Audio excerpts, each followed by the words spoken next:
생각이 현실을 만든다. 간절히 바라면 이루어진다.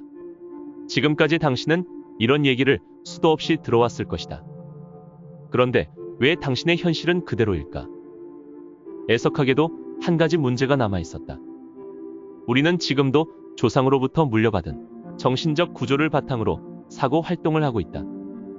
그런데도 우리는 자신이 확실한 의지를 가지고 새로운 가능성을 만들어낸다고 생각한다. 사실 우리 삶의 작동 방식은 그저 낡은 테이프를 반복해서 돌리는 것과 다름없다. 어린 시절부터 부정적인 목소리에 노출되며 사고 구조를 확립하게 된 우리로서는 보이지 않는 힘이 우리 삶에 작용한다는 이야기를 무의식 깊은 곳에서부터 완전히 믿기 어렵다는 것이다. 소원을 이루는 마력이라는 책에 의하면 바로 이런 문제를 해결하기 위해 가능성의 장이 가진 힘을 스스로 경험해 보아야 한다고 말한다. 이 책을 통해 당신은 생각이 현실을 창조한다는 사실을 아는데 그치지 않고 우리의 의식이 가능성의 장과 연결되기만 하면 상상치도 못할 엄청난 기적을 만들어낼 수 있다는 사실을 분명히 신뢰하게 될 것이다. 오늘은 간절히 바라는 바를 이루어주는 위대한 신의 원리, 소원을 이루는 마력에 대해 이야기해보겠다.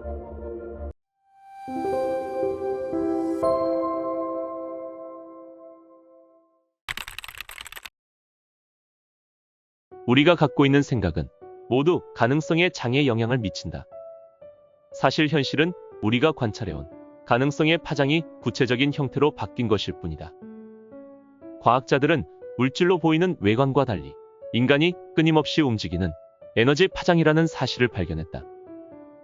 애리조나 대학의 교수인 게리 슈월츠 박사는 식물을 기를 때 어떤 의도를 드러내면 더 빨리 성장하게 만들 수 있으며 그렇게 자란 식물은 그렇지 않은 식물보다 더 많은 빛을 반사한다는 사실을 증명해냈다. 양자물리학은 보이지 않는 에너지 영역이 물질적 영역의 1차적인 지배력이라고 말한다. 그것이 바로 현실의 청사진이라고 할 수 있다. 이제는 우리도 우주가 오직 파장과 에너지 입자로 구성되어 있다는 사실을 안다. 사람들은 예수가 알파요, 오메가라고 생각한다. 예수가 에너지와 물질을 뜻대로 다룰 수 있는 분이었기 때문이다. 그러나 예수는 이렇게 말했다. 너희도 알 수 있다.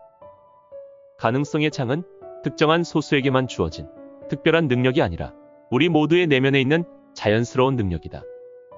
사실 예수가 가장 먼저 가르친 교훈도 바로 이것이다. 하나님은 당신 안에 있다. 당신은 하나님의 일부다.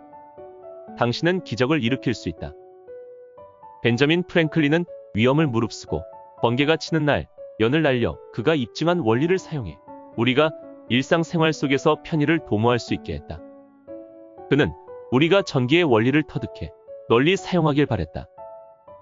예수가 영적 원리를 발명하지 않은 것처럼 프랭클린은 전기를 발명하지 않았다. 다만 우리가 그것을 깨닫지 못하고 그것에 접근하는 법을 몰랐을 뿐이다.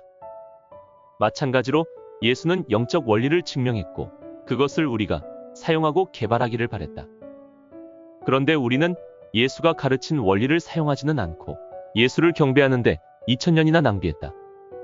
성경을 아무리 샅샅이 뒤져도 예수가 나를 경배하라라고 말한 부분을 찾을 수는 없다.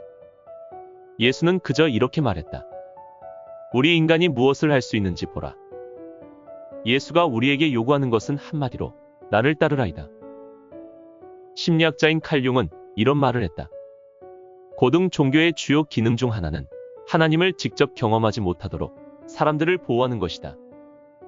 마찬가지로 가능성의 장은 경배 대상이 아니라 매우 실질적인 존재이며 우리가 의지하고 살아야 할 원리이지만 그들은 그런 사실을 함구함으로써 우리를 현혹시켰다. 양자 세계에서 사건은 단계적으로 일어나지 않는다. 그것은 즉각적으로 일어난다. 그래서 의도하는 것은 그것을 의도하는 순간 존재한다.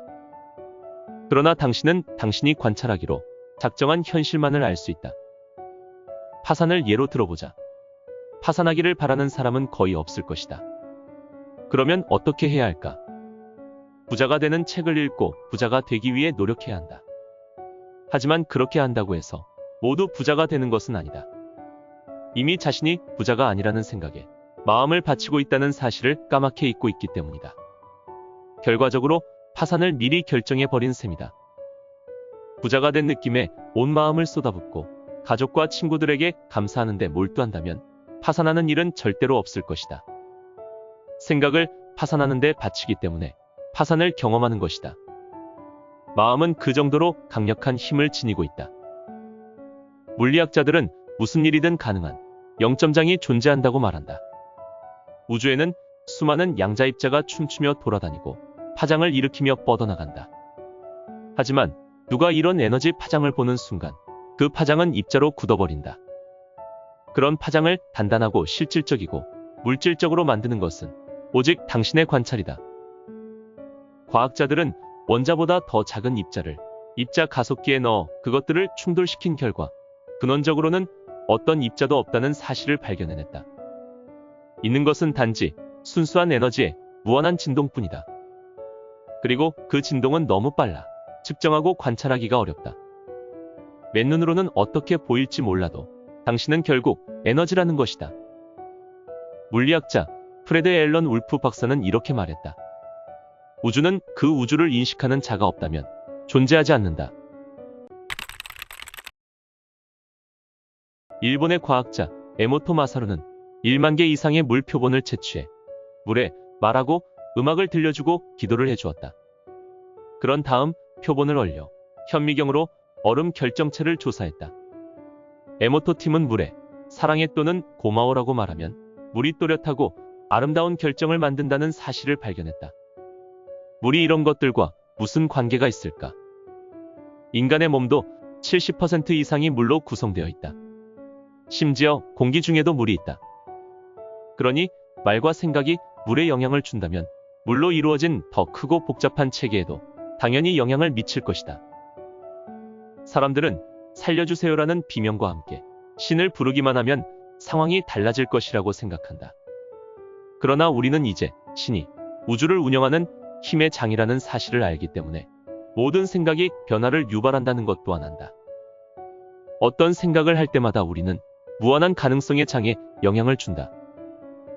테니스공을 공중에 던지면 누구나 다시 떨어질 것이라고 생각한다. 의도는 테니스공과 같다. 보낸 그대로 돌아온다. 당신이 남을 위해 베푼 것이나 기도한 것은 반드시 같은 크기로 돌아온다. 두려운 생각을 보내면 두려워할 만한 일들이 돌아온다. 남을 비판하면 당신도 역시 비판받는다. 정말로 무엇을 기도해야 할지 알고 싶다면 당신의 삶을 돌아보라. 기도는 신께 바치는 뇌물이 아니다. 기도는 물리적 평면의 높은 법칙을 이해해 낮은 법칙을 무력화하는 것이다. 간청하고 조르고 행동하는 것은 통일성이 아닌 이원성을 전제한다.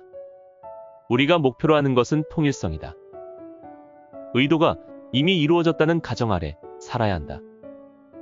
사람들은 보통 하루에 6만 가지 생각을 한다. 과학자들은 6만 가지 생각 중 98%는 전날 생각의 반복이라고 말한다.